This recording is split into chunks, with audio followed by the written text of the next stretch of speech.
پیارے بچوں، السلام علیکم ورحمۃ اللہ وبرکاتہ۔ آج کی جو احادیث ہے وہ اسلام کے بارے میں ہے۔ اعوذ باللہ من الشیطان الرجیم، بسم اللہ الرحمن الرحیم، صلی اللہ علی محمد صلی اللہ علیہ وسلم۔ قال رسول اللہ صلی اللہ علیہ وسلم، افشوا السلام، ترجمہ اسلام کو عام کرو۔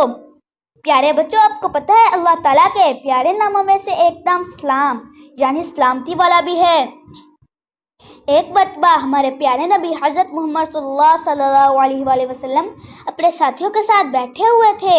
ایک شخص آیا اور اس نے کہا السلام علیکم۔ آپ صلی اللہ علیہ وآلہ وسلم نے فرمایا اس شخص کو 10 نیکیاں ملی ہیں۔ تھوڑی دیر بعد دوسرا شخص آیا اور اس نے کہا السلام علیکم ورحمۃ اللہ۔ آپ صلی اللہ علیہ وآلہ وسلم نے فرمایا اس شخص کو 20 نیکیاں ملی ہیں۔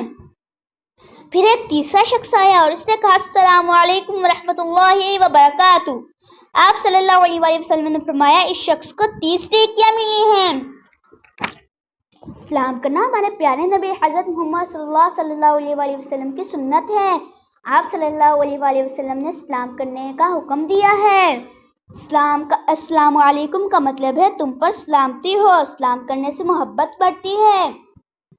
ہمارے پیارے نبی حضرت محمد صلی اللہ علیہ وآلہ وسلم بچوں کو بھی سلام کیا کرتے تھے۔ ہمیشہ سلام کرنے میں پہل کریں۔ چھوٹا بڑے کو پہلے سلام کرے۔ سواری پر بیٹھا ہوا شخص پیدل چلنے والے شخص کو پہلے سلام کرے۔ اگر کوئی سلام کرے تو اس کا مکمل جواب دیں۔ گھر سے نکلتے ہوئے اور گھر میں داخل ہوتے وقت سلام کریں۔ ہمیں چاہیے کہ ہمیں اپنے پیارے نبی حضرت محمد خاتم نبی صلی اللہ علیہ وآلہ وسلم کی سیرت پر عمل کرتے ہوئے اسلام میں پہل کریں۔ جزاکم اللہ فی احسن جزا، فی امان اللہ۔